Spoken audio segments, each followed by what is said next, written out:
तो पिछले एपिसोड में हमने देखा कि ऐश एक टूर्नामेंट जीतता है और उसका आयोजक बार बार ऐश से पूछ रहा होता है कि ऐश ने अपना बल्बासोर इतना ताकतवर कैसे बनाया है।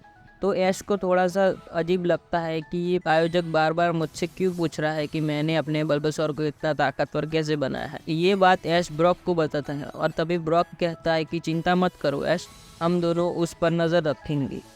तो अब आगे अगले दिन ऐश और ब्रॉक उस टूर्नामेंट के आयोजक का पीछा कर रहे होते हैं और तभी टूर्नामेंट का आयोजक एक अंधेरी गोदाम में घुसता है जहाँ पर कई सारे पोकेमोन को पिंजरे में कैद कर रखा होता है। ऐश और ब्रॉक धीरे से गोदाम का दरवाज़ा खोलते हैं और वो लोग देखते हैं कि यहाँ पर कई सारे पोकेमोन पिंजरे में कैद है और उनके ऊपर कुछ एक्सपेरिमेंट हो रहा है जिससे उनकी ताकत और बढ़ जाए। ऐश और ब्रॉक ये देखकर काफी ज्यादा गुस्सा हो जाते हैं और ऐश और ब्रॉक कहते हैं कि रुक जाओ, तुम ये सब पोकेमोन के साथ क्या कर रहे हो। तभी टूर्नामेंट का आयोजक ये देखकर शॉक हो जाता है कि ऐश और ब्रॉक यहाँ पर कैसे पहुंचे और उनको मेरा पता कैसे चला। ऐश और ब्रॉक देखते हैं कि सभी पोकेमोनों के बीच में जाकर आयोजक खड़ा हुआ है और उसके पास एक मशीन है जिससे वो सभी पोकेमोनों की ताकत बढ़ा रहा है। ऐश पिकाचू को कहता है कि जाओ जाकर वो मशीन तोड़ दो और पिकाचू वो मशीन जाकर तोड़ देता है और फिर ऐश और ब्रॉक टूर्नामेंट के आयोजक को हरा देते हैं। ऐश कहता है कि थोड़ी देर में यहाँ पर फेयरवेल सिटी की ऑफिसर जेनी यहाँ पर पहुंचती ही होगी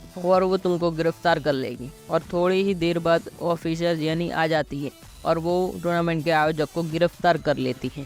तो ऐश और ब्रॉक ने फेयरवेल सिटी के सभी पोकेमोनों को बचा लिया था और फेयरवेल सिटी के ऊपर से एक बड़ा सा खतरा हटा दिया था। अगले दिन सिर्फ ऐश और ब्रॉक एक टूर्नामेंट के विजेता ही नहीं बल्कि फेयरवेल सिटी के हीरो की तरह प्रसिद्ध हो गई थी। उनके चर्चे पूरे फेयरवेल सिटी में हो रहे थे। ऐश और ब्रॉक काफी ज्यादा खुश थे। वो एक टूर्नामेंट तो जीते ही जीते बल्कि वो एक हीरो भी बन गए फेयरवेल सिटी के और कई सारे लोगों ने उनकी वाहवाही की। और फिर ऐश और ब्रॉक फेयरवेल सिटी को अलविदा कहकर अपने सफर में आगे बढ़ने लगी और उनको पता था कि उनके सफर में कई सारी चुनौतियां भी आएंगी और उनको सभी चुनौतियों का सामना डटकर करना होगा और उनको कई नए पोकेमॉन्स भी मिलेंगे और वो उनके बारे में कई सारी नई चीजें जानेंगे।